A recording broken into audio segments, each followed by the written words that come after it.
The demand, the Empire's message. The Vortan Empire had ruled the galaxy for 12,000 years. Their dominion stretched across 40,000 star systems, and their word was absolute law.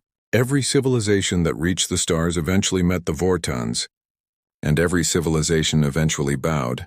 Emperor Zalvek stood in his throne room on the capital world of Vortana Prime. His scales gleamed like polished obsidian under the light of 3 suns. Behind him, massive windows showed the endless fleet of warships that protected his empire. Thousands of vessels, each capable of glassing a planet in hours. "Bring me the report on the newcomers," Zalvex commanded.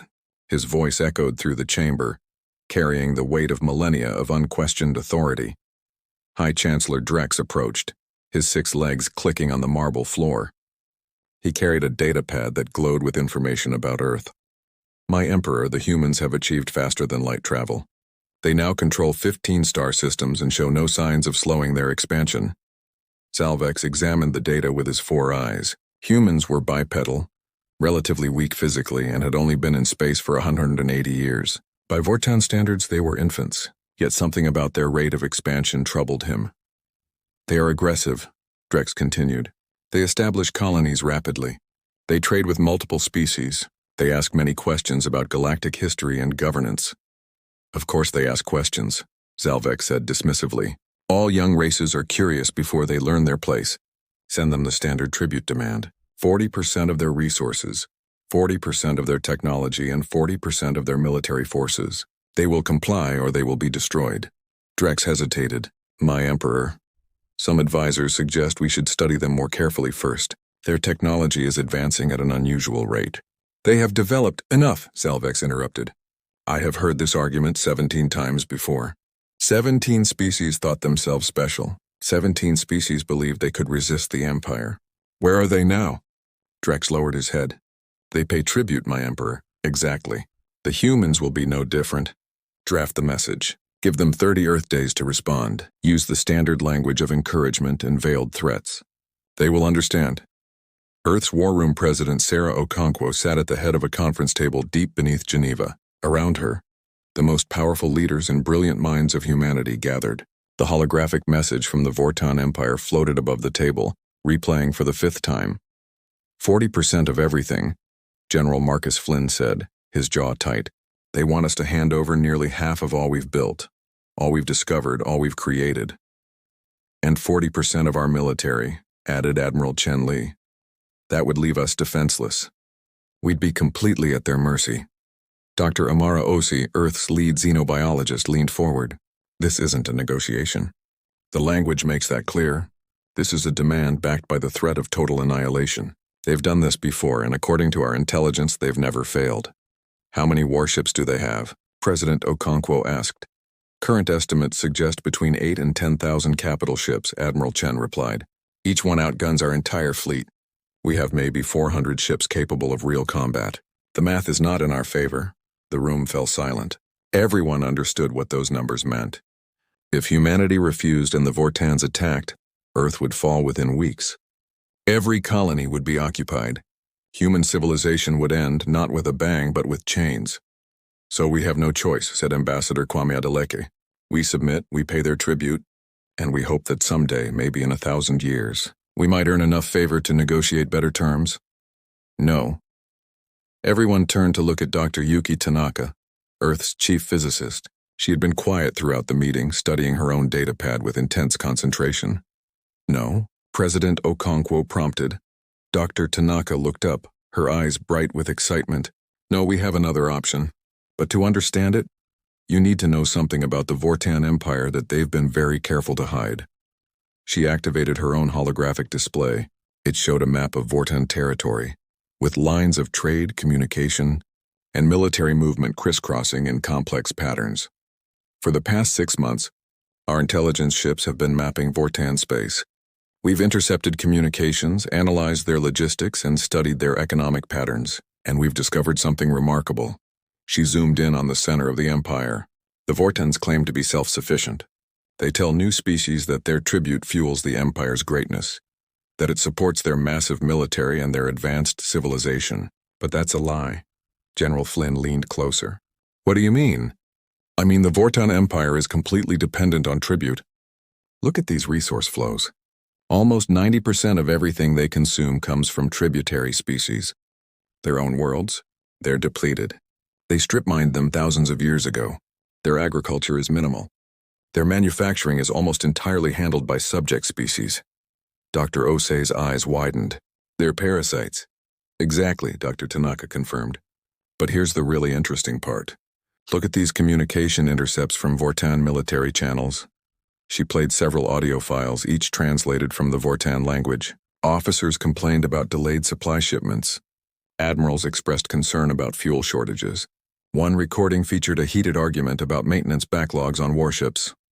Their fleet is massive, but it's also old and poorly maintained, Dr. Tanaka explained.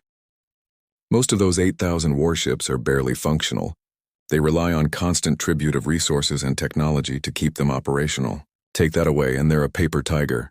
President Okonkwo's expression shifted from despair to calculation. You're saying if we could cut off their tribute from enough species, the empire would collapse within months, Dr. Tanaka finished. Maybe weeks. They have no reserves. They've been living hand-to-mouth for centuries, using intimidation and their reputation to maintain the flow of resources. But how do we cut off tribute from other species? Ambassador Adeleka asked. Even if we told them what we've discovered, why would they believe us? Why would they risk Vortan retaliation? They wouldn't, General Flynn said slowly. Unless we could prove that the Vortans are vulnerable. Unless we could show that defiance is possible. All eyes turned to him. You're suggesting we refuse their demand, Admiral Chen said. You're suggesting we call their bluff. I'm suggesting we do more than that, Flynn replied. The Vortans sent their demand to us, but they also broadcast it on open channels. Every species in the galaxy knows they've demanded tribute from Earth. What if we broadcast our response the same way? What if we not only refuse, but explain why we're refusing? What if we expose the truth about the Empire? Dr. Tanaka nodded eagerly. We send them all our data. The resource flows, the logistics analysis, the proof that the Empire is hollow. If even half of the tributary species question the system, if even a fraction of them slow or stop their payments, the Empire starves, President Okonkwo finished. She looked around the table. This is extraordinarily risky. If we're wrong, if the Vortan fleet is stronger than we think, Earth will pay the price. If we submit, we pay forever, General Flynn countered, and our children's children will still be slaves. At least this way we fight for freedom. The debate continued for 18 hours. Military experts war-game scenarios. Economists analyzed the data. Diplomats considered every angle. But in the end, the choice was clear. On the 29th day after receiving the Vortan demand, President Okonkwo recorded humanity's response. Unlike the elaborate Vortan message with its grand pronouncements and impressive displays of power, Earth's response was simple. The president sat in a plain office with the flag of Earth behind her. She looked directly into the camera and spoke words that would echo across the galaxy. Emperor Zalvex, the people of Earth have considered your demand for tribute. We have studied your empire, your history, and your claims of invincibility, and we have discovered the truth you've hidden for so long. Your empire is not strong, it is parasitic. You do not protect the galaxy. You drain it. You offer nothing but exploitation dressed as order. She paused, then continued with absolute conviction. Therefore, humanity's answer to your demand is simple and final. No, we will pay no tribute. We will surrender no sovereignty. We will bow to no emperor, and to every species watching this message, every civilization that has suffered under Vortan rule, we say this. You are not alone. The empire is weak. Together we can be free. She leaned forward, her eyes blazing. Come for us if you dare, Zalvex. But know that Earth does not stand alone. We have sent our evidence to every tributary species. We have exposed your vulnerability. Your empire ends now, not with conquest, but with truth. The message ended. Within hours, it was broadcast across every communications network in known space. Billions of beings on thousands of worlds watched a small, young species dare to refuse the mighty Vortan Empire. And then they watched something even more remarkable. On 47 tributary worlds, ships stopped loading resources destined for Vortan space. In 19 systems, colonies announced they would delay their next tribute payment while they verified certain information. 3 species formally requested emergency meetings with Vortan administrators to discuss concerns about resource allocation. The cracks in the Empire began to show. Emperor Zalvex watched the human president's message in his throne room. His scales flushed dark purple with rage. High Chancellor Drex stood beside him, trembling. "Assemble the fleet," Zalvex commanded. "Every operational warship. We will make an example of these humans that will be remembered for 10,000 years." But even as he gave the order, alarms began sounding throughout Vortan Prime. Supply convoys were delayed. Fuel shipments were missing. Maintenance requests went unfulfilled. The parasitic empire, exposed to light for the first time in millennia, began to wither. The response: the fleet assembles.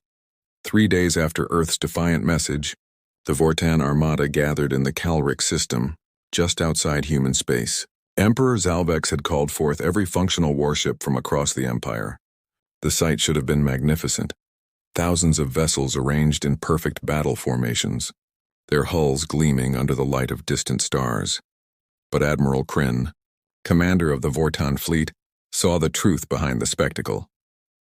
He stood on the bridge of the flagship Dominator, reviewing status reports that made his blood run cold. "Admiral, the 7th Battle Group reports 30% of their ships are experiencing engine malfunctions," his second-in-command reported. "They request additional time for repairs." "Denied," Kryn said tersely. "We deploy in 6 hours. What about the supply situation?" The officer's expression darkened. "Critical, sir. Fuel reserves are at 62% of required levels. Ammunition stocks are adequate for only 2 major engagements. And maintenance crews report that replacement parts shipments from Trellin III never arrived." Kryn felt a cold knot in his stomach. Trellin III was one of the Empire's most productive tributary worlds. If they were withholding supplies, contact Emperor Zalvex, Kryn ordered. "Inform him of our readiness concerns." "The Emperor has already responded to previous reports, sir. His orders are clear. Crush the humans immediately, regardless of logistics. He says the fleet's reputation alone will secure victory." Reputation. Kryn had built his career on that reputation. For 40 years he had commanded Vortan fleets, and for 40 years no one had dared to truly fight back. Species surrendered when they saw his ships approaching. They capitulated before the first shot was fired. The Vortan military was strong because everyone believed it was strong. But what happens, Kryn wondered, when someone tests that belief? "Prepare the fleet for departure," he ordered. "All ships, battle formation Delta 7. We jump to human space in 5 hours." As his officers scrambled to execute the command, Kryn pulled up the intelligence reports on humanity's military capabilities. 400 combat vessels, basic energy weapons, primitive missile systems. By every metric, they should be easy prey. So why did his instincts scream warning? The gathering storm in orbit around Earth, Admiral Chen Li watched the Vortan fleet's movements through long-range sensors. Her command center buzzed with activity as officers coordinated with defense stations throughout human space. "They're staging at Calrix," her tactical officer reported. "We're tracking 3,947 capital ships and approximately 12,000 support vessels. They'll be at Earth in 36 hours at maximum speed." Chen studied the display with a calm that belied her racing thoughts. Nearly 4,000 warships against humanity's 400. The numbers were staggering. "Status of the perimeter defense network?" she asked. "All platforms operational. We've deployed gravitic mines across their most likely approach vectors. Automated defense stations are active and linked into the tactical network. Every ship in the fleet is fueled and armed." "And our allies?" The tactical officer smiled slightly. 18 species have sent ships, Admiral. Nothing like the Vortan numbers, but they're coming. The Kelrath sent 40 cruisers. The Minda contributed a carrier group. Even the Plenari, who've been paying tribute for 5,000 years, sent 12 destroyers. Chen allowed herself a moment of satisfaction. Earth's message had done more than expose the Vortan Empire's weakness. It had given hope to species that had forgotten what freedom meant. "Connect me to all fleet commanders," Chen ordered. It's time they heard the plan. Within minutes, holographic images of ship captains filled the command center. Humans, Kelrath, Minda, Plenari, and a dozen other species, all united by a single purpose. "The Vortan fleet will arrive tomorrow," Chen began. "They expect us to scatter in fear. They expect their reputation to win the battle before it begins. They are wrong. We will not run. We will not hide. We will show the galaxy that the Empire can be defeated. She activated a tactical display showing the solar system. Here's what they don't know. For the past 5 years, humanity has been developing new weapons technologies. We've shared none of this with galactic databases. The Vortons believe they know our capabilities. They're about to learn otherwise. She zoomed in on specific locations. We've positioned quantum disruption mines throughout the system. When Vorton ships enter FTL, these mines will destabilize their jump fields, scattering their fleet across a wide area. They'll arrive disorganized and vulnerable. Furthermore, she continued, our intelligence indicates that most Vortan vessels are poorly maintained. Their shields are outdated. Their armor has weak points. And most critically, their command structure is rigid. They follow doctrine slavishly, never adapting to changing battlefield conditions.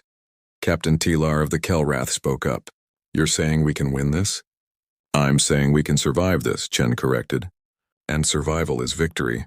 Every minute we hold them off, every ship we destroy, we prove that the Empire can bleed. Once tributary species see that, the psychological advantage the Vortons have maintained for millennia evaporates. The battle begins. The Vortan fleet emerged from FTL at the edge of Earth's solar system precisely on schedule. Admiral Kryn watched Earth appear on his view screen, a blue-green jewel orbiting a yellow star. Deploy battle formation, he ordered. Scanning arrays active. Locate all enemy vessels. But something was immediately wrong. Ships were appearing scattered across a sphere millions of kilometers wide instead of in tight formation. Kryn's carefully planned attack pattern dissolved into chaos. What happened? He demanded. Unknown, sir. Some kind of quantum interference disrupted our jump coordinates. Ships are reporting position errors ranging from 50,000 to 3 million kilometers. Kryn's eyes narrowed. The humans had prepared this. They had somehow anticipated the fleet's arrival point and mined it with technology that shouldn't exist in such a young civilization. Reform the fleet. All ships converge on. The first wave of missiles struck before he could finish the order. They came from seemingly empty space, stealth missiles that had been waiting in cold launch, invisible to Vortan sensors. Dozens of ships at the fleet's periphery exploded as human weapons found vulnerabilities in aging shields and worn armor. Return fire, Kryn shouted. All batteries target those missile sources. But the human weapons platforms were already moving, using thrust patterns that made targeting difficult. Meanwhile, more missiles launched and energy beams lanced out from hidden defense stations. The mighty Vortan armada, accustomed to enemies that cowered and fled, found itself in an actual fight. The turning point 6 hours into the battle, Emperor Zalvex watched from his throne room as reports flooded in. The initial assault had stalled. Human defenses were proving more resilient than anticipated. Worse, tributary species across the Empire were openly questioning the fleet's progress. How many ships have we lost? Zalvex demanded. High Chancellor Drex consulted his datapad with trembling claws. 473 capital ships destroyed, my Emperor. Another 800 damaged and withdrawn from combat. The humans have lost approximately 90 vessels. The mathematics were devastating. The Empire was trading ships at a 5-to-1 ratio and losing. This is impossible, Zalvex hissed. They're primitives. How are they? My Emperor, Drex interrupted carefully. There are reports from other sectors. 17 tributary worlds have formally suspended tribute payments. 9 more have declared neutrality. 3 species have openly expressed support for the human resistance. Zalvex's scales flushed black with rage. Traitors! They dare— my Emperor, we have a more immediate crisis. The fleet requires resupply. Fuel, ammunition, replacement parts. But the convoys from our tributary worlds are not arriving. The supply lines are collapsing. For the first time in his long reign, Emperor Zalvex felt something he had never experienced before. Genuine fear. The Empire wasn't just fighting humanity, it was fighting the truth. Every hour the battle continued, every ship humanity destroyed, proved that the Vortan Empire was vulnerable. The mythology of invincibility was crumbling in real time across every communications network in the galaxy. The message on Earth, President Okonkwo prepared a second broadcast. The battle still raged in space above, but she could see the larger picture forming. The Vortans were faltering, not because humanity was winning the military engagement, but because the Empire's foundation, fear and exploitation, had been exposed. She faced the camera again, this time with smoke from damaged orbital platforms visible through the window behind her. To every species watching this transmission, the battle of Earth continues. We have suffered losses. Good people have died defending our freedom, but we have not broken. The Vortan Empire sent nearly 4,000 warships to crush us, and we still stand. She paused, letting that fact sink in across the galaxy. But this battle was never just about Earth's survival. It was about revealing the truth. The Emperor's fleet is powerful, yes, but it's not invincible. It's not even self-sufficient. Every shot they fire, every ship they lose brings them closer to collapse, because they cannot sustain a real war. They've forgotten how. She leaned forward, speaking directly to billions of enslaved beings.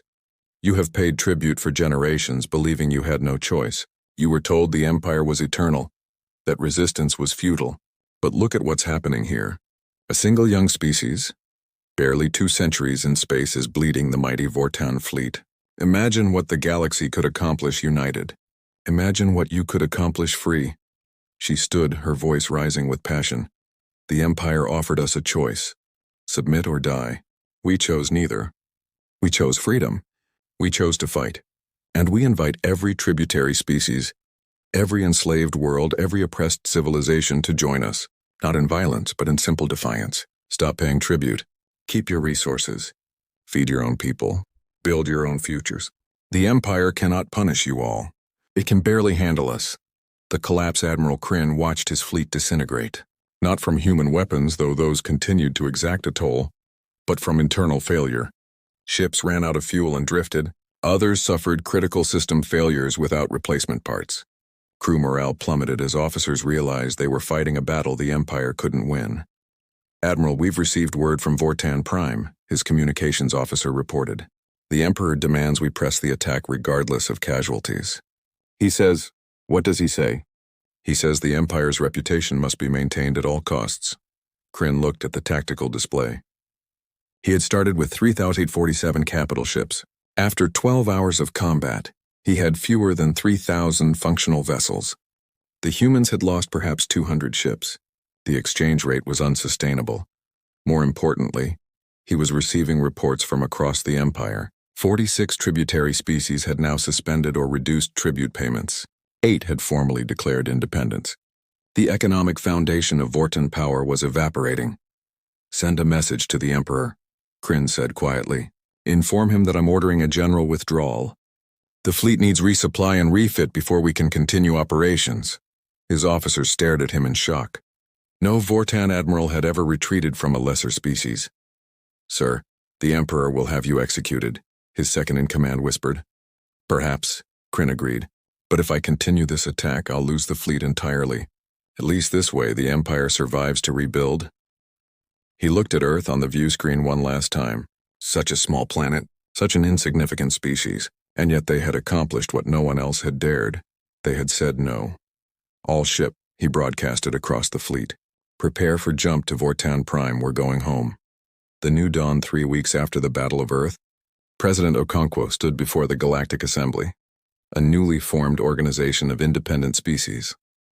The old Vortan Empire still existed, but it controlled less than half its former territory. Tributary species had fled in droves once they saw the Empire could be resisted.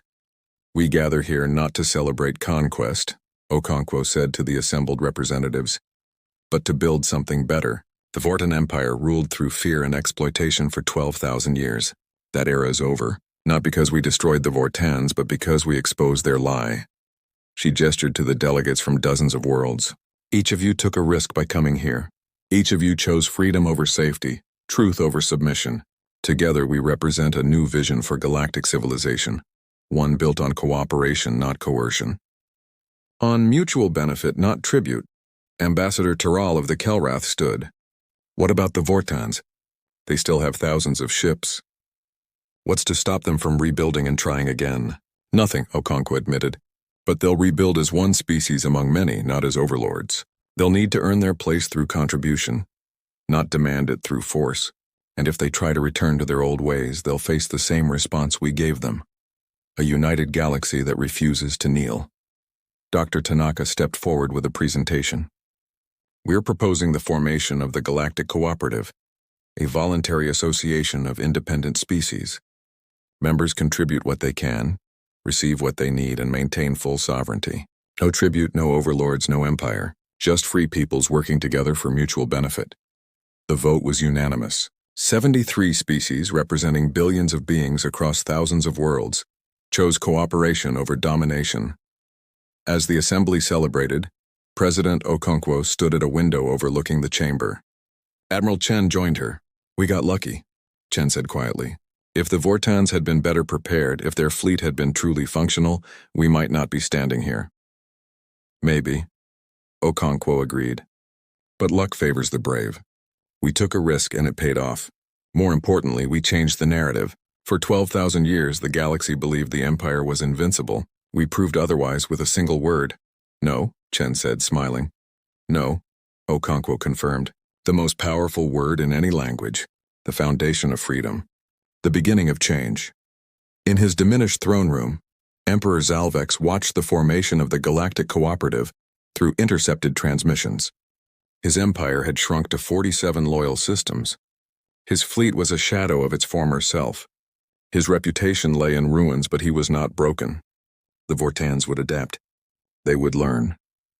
And someday, perhaps in generations, they would reclaim their position. This time through genuine strength rather than exploitation. Or perhaps not. Perhaps the age of empires truly was over. Only time would tell. But across the galaxy, on thousands of worlds, beings who had lived their entire lives under tribute spoke a new word, a human word that had changed everything. No, and in that simple syllable, they found their freedom.